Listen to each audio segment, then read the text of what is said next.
Hola amigos de Contexto. Bueno, hoy continuamos con nuestras entrevistas a los precandidatos políticos, en este caso una mujer precandidata a la presidencia de la República. Yo creo que la primera mujer, Julio, en la historia de la República Dominicana, lo que me enorgullece como mujer.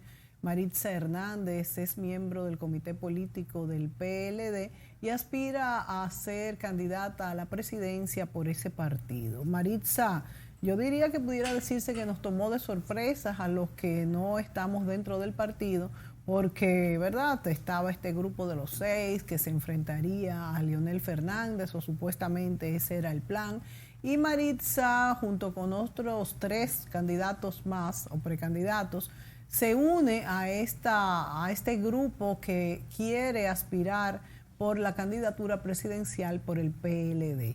Maritza, bienvenida. Buenos días, Mónica, buenos días, Julio, buenos días a los amigos de Contexto, por permitirme llegar a ustedes desde esta plataforma que es un toque de queda, así que gracias.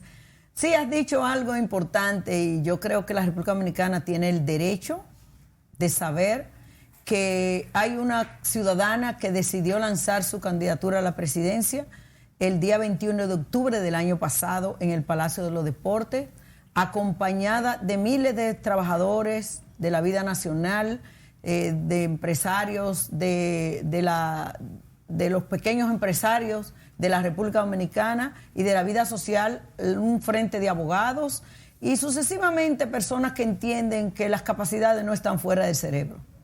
Hay muchas cosas que pudiéramos preguntarte, Maritza. De hecho, ¿cuál es tu plan de gobierno en caso de ser electa? Pero antes de eso, a mí me llama la atención, tú como mujer, ¿cuál fue tu lucha para lograr penetrar en este anillo tan selecto en cualquier partido y más ahora con las pugnas políticas que hay en el PLD? Tú no eres parte de los 6 que se presentaron, vamos a decir, de la tendencia danilista. Tienes una tendencia.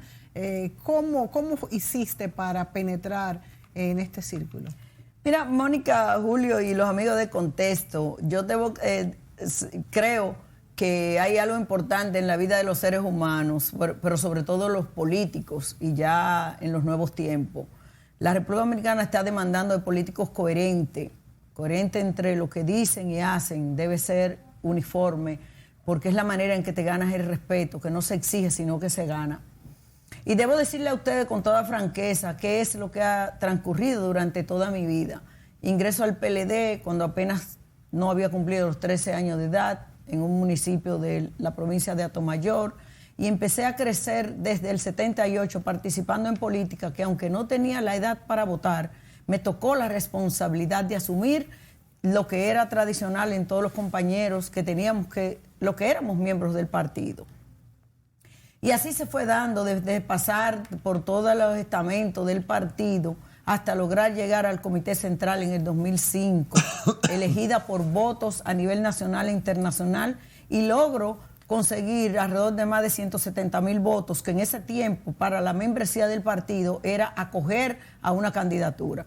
Tuve que ir municipio por municipio, provincia por provincia, y ahí fui construyendo lo que podría ser la Maritza del futuro, la marca Maritza dentro del Partido de la Liberación Dominicana, tomándome la responsabilidad y asumiendo muchas veces de ser encargada electoral de provincias, pero no solo encargada electoral, sino también encargada o enlace provincial para campañas presidenciales y lograr ganarlas. Entonces, eso me fue dando una responsabilidad, además de ser secretaria de la Secretaría de Seguridad Social desde el 2001 dentro del partido. O sea, que he ido asumiendo lo que es mi responsabilidad partidaria.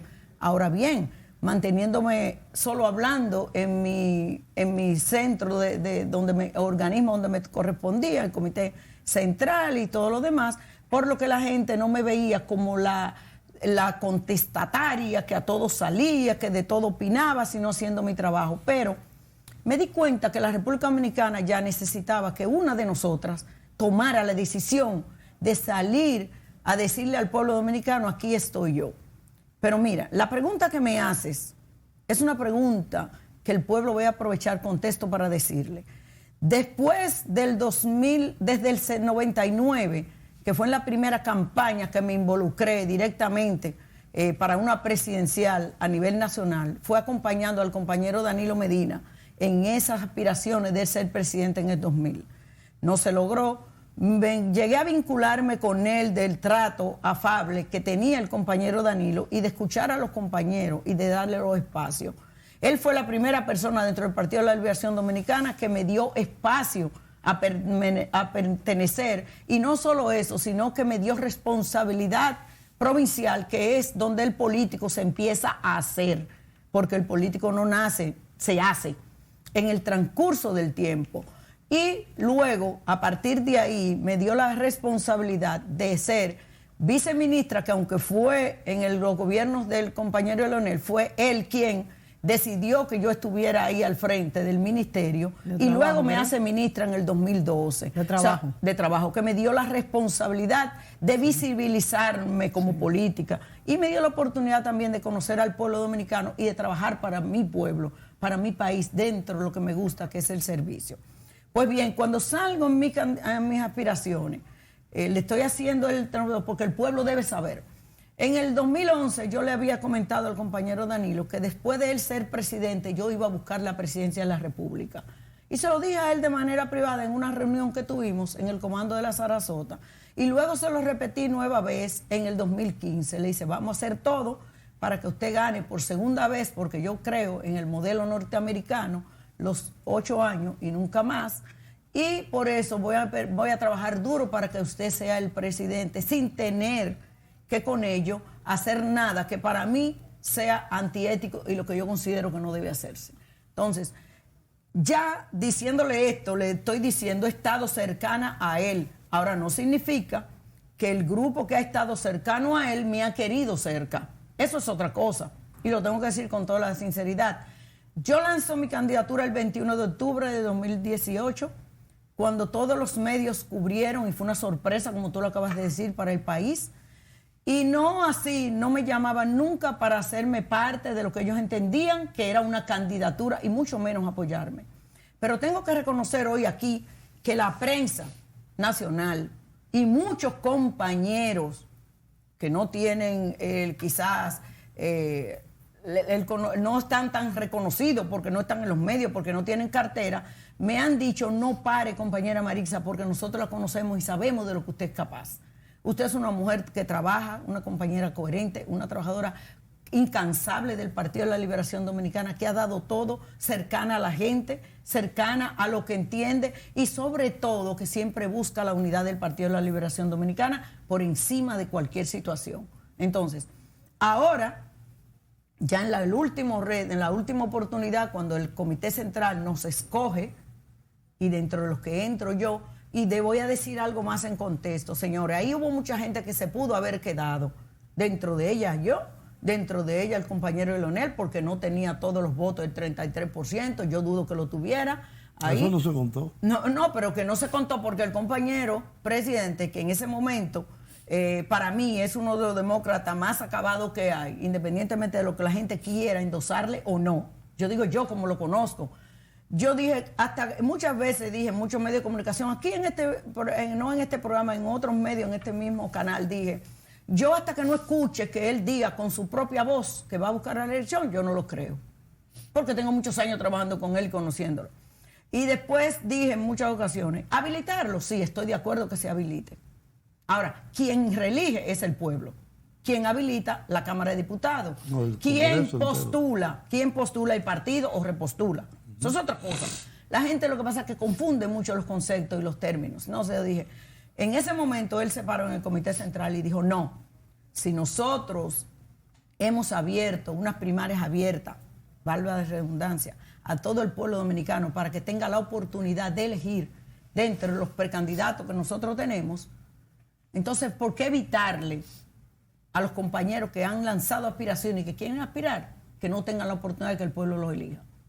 Y para mí eso ahí, él puso lo que debía hacer y lo que tiene que hacer un líder en el momento de tomar decisiones importantes. Es difícil, muchas veces sí, porque los sonidos, la gente te dice, haz tal cosa, dale al otro una taza de su propio chocolate, porque todo esto, pero Yo creo que no. Yo creo que el ser humano tiene su última convicción. Marisa, yéndonos un poco más atrás para luego continuar con tu historia, ¿cuál es el mecanismo que tienen los PLDistas para entrar al comité político? El comité central. El comité central, que tú me dices que... Los congresos lo dije. Sí, por eso, pero los la gente no lo sabe. congresos se hace de manera, los congresos, a través de los congresos, pero muchos compañeros eligen ir donde un compañero, miembro del comité político, que tienen una cuota, para que lo elijan y sin hacer ningún esfuerzo, se quieren saltar un peldaño de la escalera. Sí podrían llegar, y hay muchos que llegaron, hay muchos que han llegado que por eso no les importa el PLD. Cuando yo veo un compañero que renuncia tan fácilmente a su membresía de miembro del comité central, yo dije, a este le costó muy poco. Porque a mí que me costó trabajar tanto, recorrer el país, buscar el voto para que los compañeros votaran por mí, es muy difícil que yo lance eso. Me sorprendió ver dirigentes reformistas que son miembros del comité central. No, por eso pregunto cuál es la... No, voy a explicar por qué. Lila Albuquerque. Sí, pero voy a explicar por qué. Voy a explicar por qué. El Partido de la Liberación Dominicana tomó la decisión en el 2013, en el último congreso del 2013, llevar y proponerle, el comité político fue que tuvo la idea, y llevarlo al comité central para refrendarlo, que es quien refrenda, de que todos los diputados que fueran parte de la bancada del PLD en la Cámara de Diputados y aquellos aliados que tenemos, que optaran por querer pasar a ser parte del Comité Central del Partido de la Liberación Dominicana mientras durara su condición de diputado, se le iba a permitir ser parte. Ahora, orgánicamente, aunque pueden votar y todo lo demás, orgánicamente no están todavía. O sea que cuando pasen su legislatura, si ellos siguen fuera con la intención de ser parte, porque eso se hizo por los aliados. Porque los aliados van todos juntos a una votación. Los aliados no son parte del máximo organismo. Exacto. De dirección de un partido. Los aliados. Aliados es una cosa. Yo difiero un poco de eso, pero el partido entiende que había que hacerlo.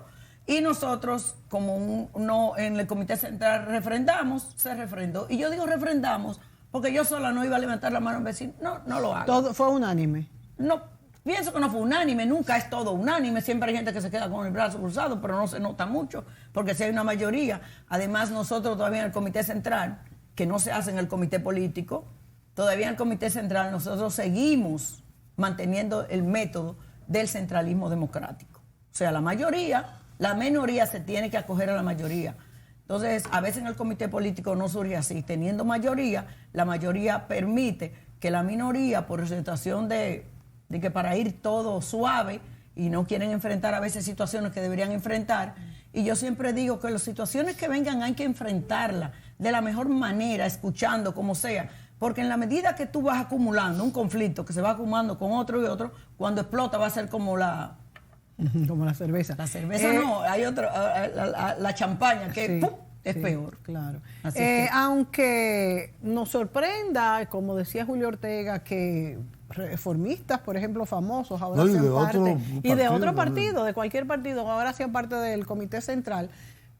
Sin embargo, yo creo que esto, a pesar de ser sorprendente, le ha dado, vamos a decir, resultados, claro que sí, al PLD, incluso que lo he dicho en otras ocasiones. Eso es una definición que yo encontré el otro día, sí, buscando otra cosa, que se llama partido atrápalo todo. Sí, es verdad, pero la política es así, la política es así, Julio. No. Bueno, pero por eso el PLD está en el poder todavía. No debería ser. Pero en la historia lo ha sido. Algunos partidos que se convierten en atrapalo todo. En todo lo que yo pueda coger, yo lo agarro. Los que se perpetúan en el poder generalmente lo hacen a base de eso.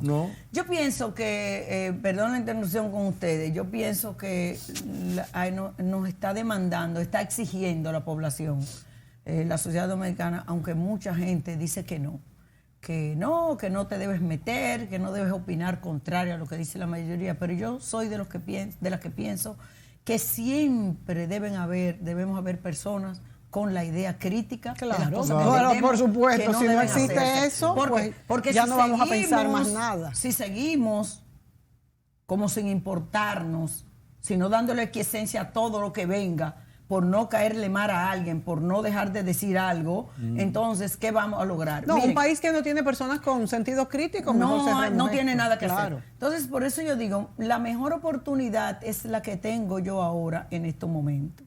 ¿Por qué?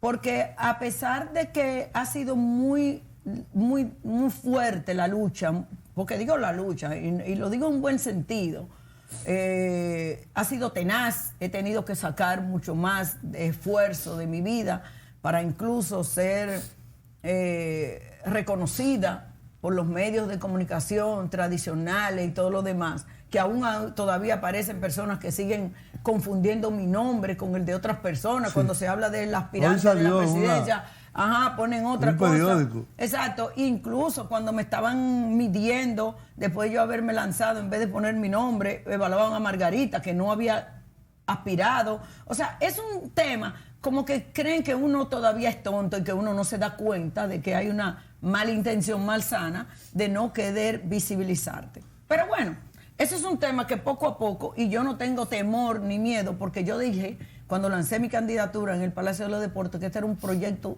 de nación serio y que yo iba a continuar mientras un dominicano o dominicana me estuviera diciendo que es momento de seguir adelante. ¿Por qué? Porque la República Dominicana se merece que una de nosotras vaya rompiendo el esquema y pueda decir sí podemos. Bueno, la verdad Nosotras es que, sí podemos. es que Maritza Hernández es la primera candidata o precandidata a la presidencia por cualquiera de los partidos políticos, una mujer. No. ¿Eh? Minú fue candidata bueno, el año sí, pasado. Sí, es verdad. Y hubo otra persona también, pero del PLD. Del PLD, sí. Pero después yo agregué de otro partido. Lo que pasa es que ahora, con este sistema de las primarias abiertas, en esta oportunidad sí soy Mónica. Sí, ahora este año no ha salido nadie. Y de hecho, reitero... No, ya. Ya está cerrada esa parte. Así reitero lo que por cierto, le tengo mucho aprecio a Minú Tavares. Yo también. Saludándola. Una mujer de mucha valía.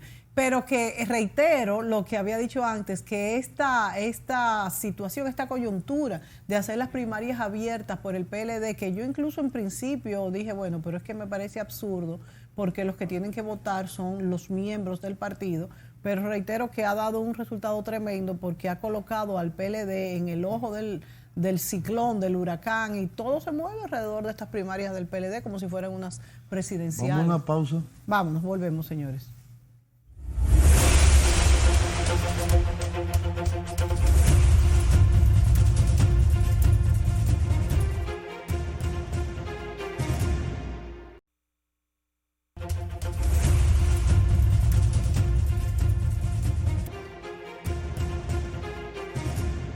Bien, amigos, continuamos este programa Contexto. En esta ocasión estamos entrevistando a la precandidata presidencial por el PLD, Maritza Hernández, con la cual queremos conversar más allá de las motivaciones, queremos conversar de cuestiones concretas, de propuestas específicas. En este programa yo he sido un abanderado todo el tiempo del tema de la seguridad social y de lo infuncional que resulta un sistema hecho para que los capitales privados ganen dinero y no para dar un servicio público. Es el caso de las pensiones, que tienen acumulado 600, 1.000 o más millones de pesos y no han dado una sola pensión por vejez.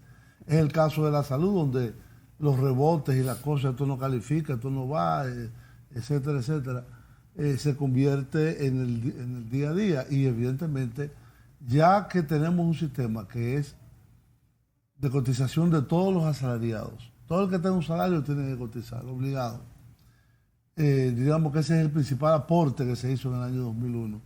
Pero el servicio que se da, a mi entender, de pensiones y de salud, deja mucho que desear. Usted que tiene la condición de haber sido presidenta del Consejo de la Seguridad Social, ministra de Trabajo, durante 4 años fueron. Sí. Durante 4 años. ¿Qué usted plantea en caso de tener acceso a la presidencia de la República? No lo ponga como una duda, mi amigo. ¿Qué Julio. usted plantea? ¿Qué planteo? Bueno, el planteamiento sobre el tema de la seguridad social es que el pueblo dominicano tiene que entender que en el momento que se discutió el tema de la ley de seguridad social. Primero, fue una ley que se trajo importada de otro país, con una economía... De 2 países. Sí, pero principalmente de Chile, con una economía muy desarrollada con relación a la nuestra, en donde ya el poder estaba muy arraigado en ello, lo que era el neoliberalismo, que es el comercio, la demanda del comercio, y los estados de protección ya habían desaparecido totalmente. No el caso nuestro, que todavía estamos en los remanentes, porque hay muchas cosas que no se han adecuado a lo que sería garantizar o tener la garantía de los trabajadores antes de soltarlo a la libre competencia. Diciéndolo de otra manera, el plan o que yo presento es un sistema de seguridad social mixto. Mixto es que siga de una parte, de una base del dinero que la gente se recauda, que vaya a Hacienda, la ley de reparto, para que usted tenga la seguridad y el Estado también sea garantista de ese ciudadano, porque si queremos tener una economía globalizada en donde le abrimos las puertas a las empresas multinacionales que entran por un tiempo aquí y cuando no les conviene económicamente se van y nos dejan a la gente sin ningún tipo de protección, yo estoy totalmente contraria a eso. Porque el Estado todavía debe tener la garantía de sus ciudadanos, porque ¿cómo el Estado entonces va a responder a todo este tipo de cosas? Y garantizando, tendría entonces que acoger a todo el trabajador que se queda sin empleo y darle un seguro médico de salud completo, con los 3 pisos de protección, y tendría entonces que darle lo que es un salario por desempleo mientras consigue empleo. Entonces, si el Estado no asume con responsabilidad, yo voy a asumir con responsabilidad lo que corresponde. Y la otra partida será a la ley de capitalización individual. ¿Para qué? Para que la banca siga produciendo dinero, podamos tener la estabilidad económica que el crecimiento que tenemos, que ese crecimiento nuestro no es producto de exportación, que debería ser, sino producto del dinero que tienen las bancas del tema de la seguridad social. Entonces, tenemos que ser honestos al momento de hablar de temas económicos, y quien aspira a la presidencia tiene que saber cómo es que el Estado se maneja y cómo debe mantener la estabilidad económica de su país. Por eso, además de hacer esto, que es voy a proponer inmediatamente, asuma la presidencia, porque yo sé que el país no se va a equivocar. Y se está dando cuenta quién está llevando un plan de gobierno que va a garantizar la estabilidad o que va a completar lo que es un país que se adecua y se debe adecuar por sí mismo, de acuerdo a sus necesidades, a convertirse en un país que va a caminar con sus propios pies. Entonces, eso significa que voy a trabajar para lo que es una reforma fiscal laboral integral. Y eso conlleva que las empresas, vamos a tener las empresas medianas y pequeñas, lo que tendrían, sobre todo las pequeñas, un impuesto único. Seguridad social, lo que tiene que ver con impuestos, no anticipo, y la reforma laboral para que caiga sobre esa reforma laboral lo que es la carga laboral del empleador, que por eso aquí hay un problema serio en donde la competencia, no pueden haber empresas que den empleos de calidad porque tienen una carga laboral altísima, y que quien tenga oídos para escuchar, que escuche lo que estoy diciendo. ¿En qué consistiría esa reforma laboral? Esa reforma laboral conllevaría a que por el impuesto que se le carga, incluyendo integral, cuando te hablo de los 3 impuestos en uno, sería también pasar lo que es el de los trabajadores, cuando tú tienes que desvincular a un trabajador, que entonces con ese empleo, ese dinero que se va guardando, porque el empleador tiene que hacerlo, sí, para cuando tenga que desvincular a un trabajador no tenga el problema de la cesantía, porque en la reforma que funciona son la reforma fiscal laboral integral. ¿Usted apoya la propuesta mía? No, usted apoya la propuesta del CONEP de eliminar la cesantía.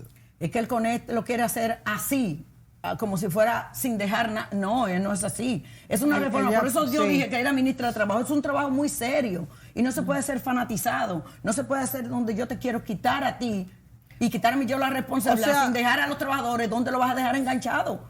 No lo puedes tirar de un quinto piso sin paracaídas, por Dios. Y el Estado no puede abstraerse de eso y dejar que el empleador y el trabajador discutan un tema que es la responsabilidad del Estado. O sea que dentro de lo que paga el empleador y el mismo trabajador saldría esos sueldos que como pasa por ejemplo en otros países, que en lo que se hace un único impuesto trabajo, y se cubre todo. Pero eso tiene que hacerse con una reforma seria. Que sería no parte fanática, ni permitir que la incidencia, ni la presión, ni del sector empleador presionando y queriendo obligar a los gobiernos a permitirle cosas a ellos que están en contra del trabajador. Porque así no hay posibilidad de que el país se convierta en un país competitivo y que la gente pueda comer con dignidad y pueda desarrollarse. O sea, tú estás enfocando las dos partes, las de la competitividad de las empresas, que ahora mismo conjuntamente están cotizando doble, exacto, y la necesidad de que el trabajador tenga estabilidad, un dinero cuando es despedido de un trabajo y pueda... Es que si no, no hay sociedad. Si no, no hay competencia. Si no, no hay compra. Si no hay demanda. Es un tema muy importante. Entonces el Estado depende de eso. Que luego desarrollaríamos más. No, eso es un tema para yo lo quise mencionar para que el pueblo dominicano sepa que llevo un plan de gobierno en donde estoy garantizando tanto a la parte económica de la vida nacional como al trabajador, que es parte de la economía y que van de la mano. Otro problema que tenemos en el país, Maritza, y que tiene que ver con lo que fue tu función en el Ministerio de Trabajo, es la inmigración haitiana. Mónica, antes que Julio me hizo una pregunta y no la quiero dejar que se olvide.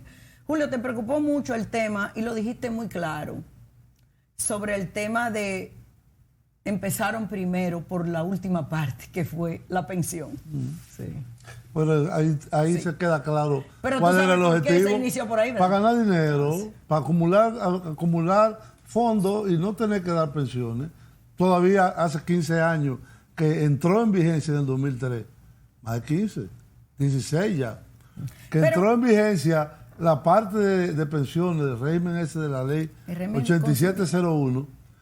Y el régimen contributivo. Sí, y no hay una sola pensión. No, porque era los 60, 65 años. No, y lo que entraron yo pasé esa edad. Pero ¿cuándo tú entraste? ¿Entraste a partir de qué? ¿Del 2001? No, 2003. Cuando comenzó. Bueno, ¿cuándo empezó? Lo que pasa es que si tú tenías 45 años o más, ya no calificaba. Ya tú eres muerto. Entonces, pero tenías que cotizar. Claro. Entonces, eso es un asalto. Eso no tiene otro nombre. No, es verdad. Entonces, por eso es que tenemos que hacer, Julio, la reforma fiscal. Aquí los viejos se están muriendo. Laboral. Se están muriendo de pena. Julio, a mí me tocó ser la única abogada de la Seguridad Social del partido. Por eso te estoy diciendo que vengo desde allá con lo mismo, pero yo era una sola. Y tú no has escuchado el adagio que dice que una golondrina no hace verano. Sí, pero por eso yo también quiero ser creo presidente. que es un régimen que debe tener profunda transformación. Julio, por eso quiero ser presidente. En un sentido más equitativo. Sí. Hay otro aspecto que también usted manejó allá en el Ministerio de Trabajo y que cada año es un problema, como era antes la ley de los aumentos de los combustibles, que cada vez que había un aumento de los combustibles era una crisis nacional. ¿Qué pasó? En el año 2099 fue, porque realmente fue en el 99, que se sometió, pero el PRD no quiso aprobarla hasta que ellos llegaron al gobierno. Se aprobó una ley que se llama Ley Tributaria de los Combustibles. En el caso de los salarios y del salario mínimo, en particular, aquí hay 14 salarios mínimos y es cada vez un parto de los montes que cuando se va a aumentar el salario mínimo. Entonces, ¿estaría usted de acuerdo con una reforma de ese sistema de establecimiento? Que haya una cierta automaticidad, por lo menos con el índice de precio al consumidor, de que los salarios se vayan ajustando anualmente, por lo menos, y pues el año pasado fue 1.2 la inflación, es decir, que hubiera sido ínfima el ajuste, pero también la dispersión de salarios, porque hay demasiados salarios mínimos, que por lo menos haya 3 o Lo que pasa es que hay un tema que no podemos dejar de lado. Cuando todavía nosotros nos estamos manejando con la ley 1692, Código de Trabajo del 92. Antes del 90, que fue 90, muy avanzado en su claro, momento. pero óyeme, antes del 92, aquí habían sectores económicos que no existían en la vida de la República Dominicana. Claro. No estaban los call centers, Claro. no estaban las empresas de seguridad, de esos que cuidan en los guachimanes y demás, que son extras, porque la policía no da para cuidar. Ahí. No estaba el tema así como propiamente dicho de las mineras. Era menos, Sí, había una, pero una, y No, se había manejaba, varias, la Alcoa, pero se la manejaba, Falcon Bridge. pero se manejaba como un salario por encima del normal incluso que teníamos. Entonces, Todavía hoy. Claro, entonces no se computalizaba como tal. Y así sucesivamente hay muchos sectores de la vida nacional que no entraban dentro de lo que... Otra cosa, teníamos el tema de las bancas de lotería, no tenían un salario, porque todo el mundo rifaba con un lapicito en la cabeza y una listita. Ahora hay bancas de loterías. ¿Y hay salario mínimo de banca? Debe haberlo, porque es un sector de la vida nacional, pero debe haberlo. Por eso la cualificación que están exigiendo las empresas es válida. Ahora bien, yo entiendo el temor de los trabajadores de las diferentes confederaciones, de que ellos entienden que quieren utilizar un salario mínimo debajo del mínimo que hay. Entonces, ¿dónde estaría el punto? Para ellos, creen que proponer que todavía se maneje con los 3 salarios que hay, de la grande, la mediana y la pequeña, a sabiendas de que yo creo que no está tan claro el asunto. ¿Por qué? Porque hay muchas que antes las grandes estaban entre unos 2 o 3 millones, ahora están por encima, o sea, las medianas y todo. O sea, que hay que adecuar necesariamente, porque cualquier establecimiento tiene 2 millones en cuanto al activo que tiene, el mobiliario, que es donde se maneja. Entonces, ese es un punto. Otro punto, nunca el salario mínimo en ningún país del mundo alcanza para vivir. En ninguno de los que yo he podido, y no conozco mucho, pero los que he podido estudiar no alcanza. ¿Por qué no alcanza? Porque cuando no hay un control de precio, lo que llamaríamos la ley que existía antes de nosotros, un control de precio, aquí hay en la República Dominicana lo que llamamos una competencia desleal en el tema de los precios. No hay un control. Entonces, yo voy a abogar, voy a hacerlo cuando sea elegida por el pueblo dominicano como su presidente, en que se vuelvan a controlar por lo menos los 20 productos de consumo masivo. Porque no puede ser posible. No puede haber una competencia desleal con los productos de consumo masivo, lo que la gente come todos los días, arroz, habichuela, leche, carne. Eso no es posible. Entonces no importa dónde eleves el salario, no te va a alcanzar. Entonces hay que ponerle un límite a esa competencia desleal. Si no se toman los controles, oigan lo que les voy a decir. No importa que sea Marixa, no importa que sea Pedro, no importa que sea Julio, no importa quién sea, que vaya al Estado Dominicano con miedo, no vamos a poder lograr nada. Tenemos que ir a sabiendas de que el pueblo tiene que saber, y yo acojo lo que dice don Juan. A mí entonces que se preparen cuando me elijan como presidente, mejor para que me derroquen, pero no me van a desacreditar. Si voy al país es a mejorar la condición de vida del trabajador, del pueblo dominicano y de las empresas para nosotros convertirnos en un país competitivo económicamente con esa demanda de los nuevos tiempos que hay. No podemos seguir poniéndole paño con pasta al asunto, ni creyendo que cuando alguien nos amenaza que nos va a desacreditar por tal cosa, así lo que tú digas. No. Aquí hay cosas que hay que hacerlas. Por eso cuando vaya al gobierno voy a tomar cada decisión igual que como la hice en trabajo. Maritza, ¿cuál es tu posición en cuanto a no es posible. En cuanto a la migración haitiana? Porque si bien es cierto que hay muchos sectores que se paralizarían si se respetara la ley del 80-20, también es cierto que nuestro, incipiente sistema de seguridad social, porque todavía es incipiente y se nos va una gran parte del presupuesto en la población haitiana que es itinerante, que va y viene. ¿Cuál sería tu posición al respecto? Mira, la posición del 80. En la próxima segmento. Pues vámonos. Tenemos que ir a la pausa. Volvemos.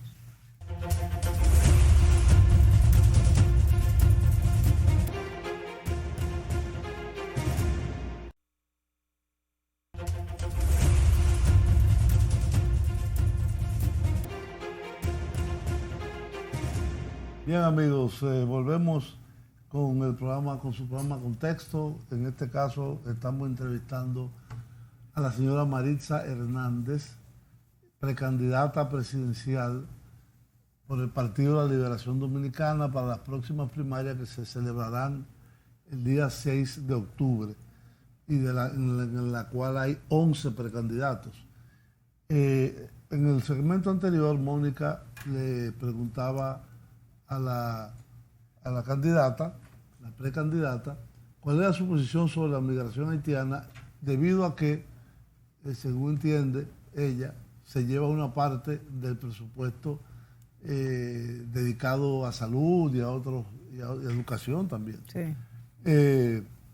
Y que existe una provisión en la ley de trabajo que establece que en todas las empresas dominicanas la proporción máxima de extranjeros debe ser un 20% y de dominicanos un 80%. Eso no se cumple en muchos sectores, sí. En el arroz, en la agricultura, en la construcción, en algunos sectores del turismo. Es decir, ¿qué podría hacerse, doña Maritza, con esto?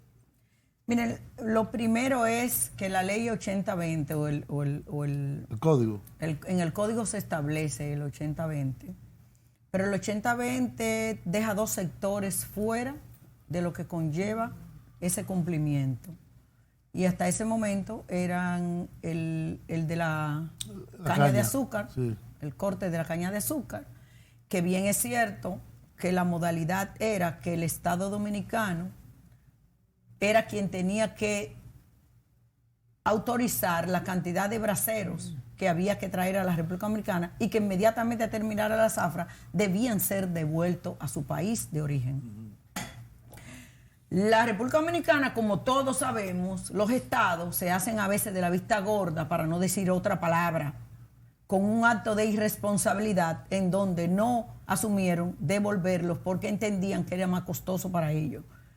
Por lo que estamos hablando anteriormente, que la gente tiende a pensar en qué me conviene a mí y no lo que le conviene al país, y luego vienen los remanentes, vienen los problemas, las situaciones. Segundo es el tema de la construcción.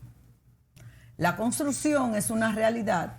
La mayoría de los dominicanos no quiere hacer el trabajo fuerte que se hace en la construcción, y por lo tanto es otro sector que se deja a libertad de que el Estado Dominicano pueda elegir cuál es la cantidad que estaría, pero a sabiendas que tanto se hizo, porque tanto la caña de azúcar como la construcción tiene un tiempo que el contrato es definido. Primero, la caña de azúcar se sabe qué tiempo se va a cosechar. Y en la construcción una obra empieza hoy, y cuando empieza la terminación del tema de la pintura, se entiende que ya está terminado. Eso está estipulado que en construcción sí puede haber esta contratación de extranjeros, claro, porque en proporción. Porque está estipulado. No sabía que en la construcción estaba. Es que no es un contrato definido, Mónica. Lo que quiere decir es que aquellos sectores de la vida nacional donde el contrato no sea indefinido, se permite que el Estado pueda prever la condición de que cuando se está haciendo en grandes cantidades una construcción, porque es un contrato definido, o sea, tiene un tiempo. Tú puedes decir, una obra puede durarme que un año y medio, 2 años, pero más de ahí es muy difícil que tú no puedas tener el control. Entonces, ese punto. Pero hay algo que es lo que ha permitido el desorden, y lo voy a decir de esa palabra, el desorden. ¿Por qué el desorden? Porque todo constructor y los diferentes sectores de la vida nacional que tienen que ver con el corte de la caña deben asumir la responsabilidad, y el Estado exigírselo, de tener la cantidad de braceros o la cantidad de trabajadores que tengan bajo una modalidad de contrato por tiempo definido, llevarlos al Ministerio de Trabajo, porque por eso durante mi administración se creó el modelo 11 y 5, que es para inscribir los trabajadores informales o los que tienen por trabajo definido. Pero es mejor yo no asumir eso, tenerlo ahí, contratarlo, hacer lo que quiera, y ahí entonces está el tema del desorden. Otro tema, la seguridad que debe tener, porque estamos hablando de la construcción, principalmente nuestros vecinos de Haití. que los organismos de seguridad tienen que tener control sobre eso, pero los empresarios que construyen también hacer los contratos de trabajo que tienen que tener con los trabajadores que tienen. Ellos no lo quieren hacer porque dicen que tienen un trabajador que lo pueden contratar, por ejemplo, por el vaciado de una losa, y esa es toda su justificación. Ahora bien, yo lo que sí creo es que el empleador que tenga un trabajador ilegal en la República Dominicana tiene que asumir como tal esa condición de legalidad. Porque incluso ni siquiera trabajadores, las prestaciones laborales del trabajador tienen que ver con su condición de estatus migratorio. No, es todo lo contrario. Usted tiene que pagarlo desde que usted lo contrata, sea cual sea su situación. Y también nosotros, en la Seguridad Social, cuando yo estuve, se decidió la resolución para que fuera con el pasaporte, con el certificado, o el certificado no, el que le dan en migración, de que ya está aquí de manera legal y qué empresa se hace cargo de esa persona. O sea que es otra cosa que no se cumpla todo eso. Que ahí es que vamos. Entonces yo lo que propongo que inmediatamente asuma la responsabilidad de dirigir el Poder Ejecutivo, no de gobernar, dirigir el Poder Ejecutivo, porque lo vamos a dirigir entre todos, es el imperio de la ley. No importa quién no cumpla la ley y no tener mano tibia para aquellos que no cumplan la ley. Porque si no hacemos y no ponemos límites, señores, en el régimen de consecuencia, no tendremos país, no tendremos ciudadanos, no tendremos seguridad, no tendremos nada. Y la responsabilidad no es de las autoridades, la responsabilidad no es del Poder Ejecutivo, no es del Poder Legislativo, no es del Judicial por separado, es de todo. El Estado somos todo y tenemos que asumir como responsabilidad. Ahora, hay una cabeza que tiene que estar claro y no puede dejar pasar paño tibio. Hay una percepción en la ciudadanía de que el país está en un estado caótico en muchos aspectos. Entre ellos, la falta de control, por ejemplo, de eso. Sí. ¿Cuántos inspectores del Ministerio de Trabajo, por ejemplo, o de la Dirección General de Migración van a las construcciones, a la fábrica, a las empresas? Definitivamente no hay ley en ese sentido. Y yo no estoy de acuerdo con Maritza en que hay dominicanos que no quieren hacer esa labor.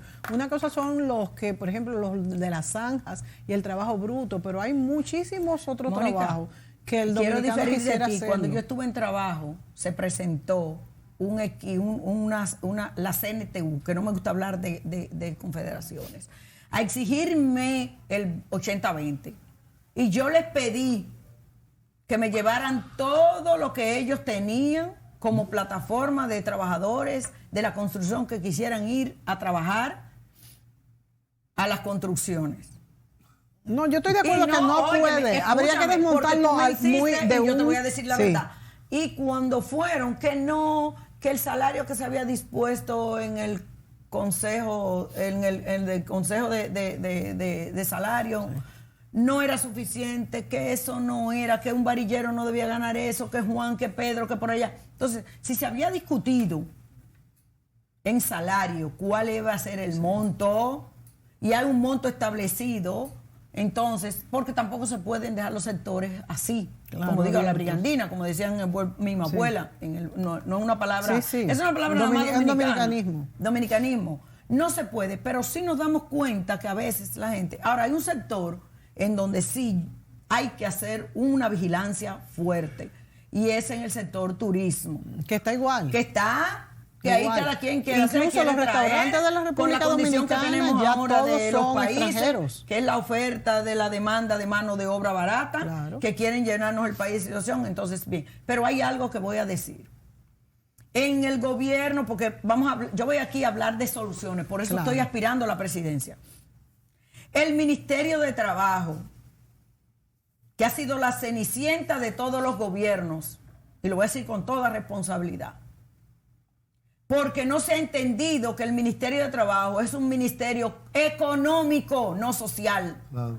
Económico, señores, es la columna vertebral del Estado Dominicano. En todos los países del mundo, el Ministerio de Trabajo es el presidente del Consejo Económico y Social de los gobiernos, menos en la República Dominicana. Ahora bien, que hay que darle un buen presupuesto, tiene que tener sus inspectores capacitados y que la brega para capacitar ahí 200, 300 inspectores, 100 y algo, y después solicité 100 y tanto y no me lo aprobaron. Entonces ahora por suerte veo que se están aprobando. ¡Qué bueno! Pero no se ha entendido cuál es el ministerio que tiene que tener control, porque es el ministerio que regula seguridad social, la ley de trabajo, todo lo concerniente al tema de... El Ministerio de Trabajo, señor, el presidente de 10 consejos, sí, para no decirle más. Pero, es la columna vertebral del Estado, el Ministerio de Trabajo. Entonces, me voy a enfocar en dar el mayor presupuesto, salud, educación, trabajo y sobre todo capacitar para el empleo. Pero el requerimiento de que las empresas cumplan también, aunque a ellos se le vigile, pero no se le vigile, sino se le contribuya a que sean competitivos. Por Maritza. Eso la reforma fiscal, laboral integral. O sea, miren, un programa de gobierno, un espacio como este, es muy difícil. Sí, claro, es imposible, pero se dan pinceladas. Se nos acabó el tiempo, Maritza. Antes de irnos, un solo minuto.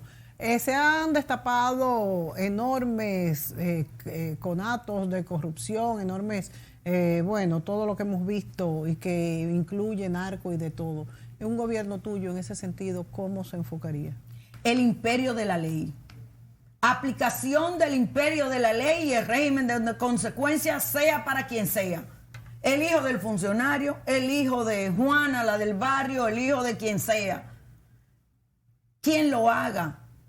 No hay otra manera de nosotros poner. Por eso otros países que han podido lograr y hacer que su país esté en control ha sido porque se aplica la ley, el imperio de la ley. No hay otra forma de hacerlo si no ponemos todo como Estado y que nadie se quede callado, porque le quieren agregar la impunidad a los 3 poderes del Estado. Pero yo, como ciudadano, ¿qué hago? Cuando un hijo mío comete una falta, voy corriendo donde el amigo para que me lo libere de la falta. Entonces, ¿lo estoy enseñando a ser ciudadano responsable? No. Entonces, hay muchas cosas que nosotros como país no tenemos que ventilar. Ahora bien, yo quiero hacer un último llamado aquí en este programa tan visto, a ti, Julio, y a ti, Mónica, y gracias. Y es hacer un llamado a las mujeres, sobre todo a las feministas de mi país y de todos los países que puedan estar escuchando esto. Las mujeres que, aunque no se catalogan como feministas, somos mujeres, somos ciudadanas. Han estado propiciando el empoderamiento de la mujer. Ahora tienen a una precandidata, me tienen a mí, tienen a Maritza, que decidió salir del confort de su casa y de la tranquilidad de cuidar a sus nietos y estar solo en su vida de su ejercicio privado, para decidir, aquí estoy y vamos a trabajar, vamos a hacer que la mujer verdaderamente se demuestre sus capacidades y se empodere. Entonces ya yo quiero que pasemos de la retórica a la acción. Es un llamado, y sobre todo a las mujeres de mi partido, que también se han estado quejando la vida entera de que no le dan chance, que es difícil, pero ahora me tienen a mí como una representante. ¿Y dónde están? ¿Dónde están que no las veo apoyándome esta candidatura?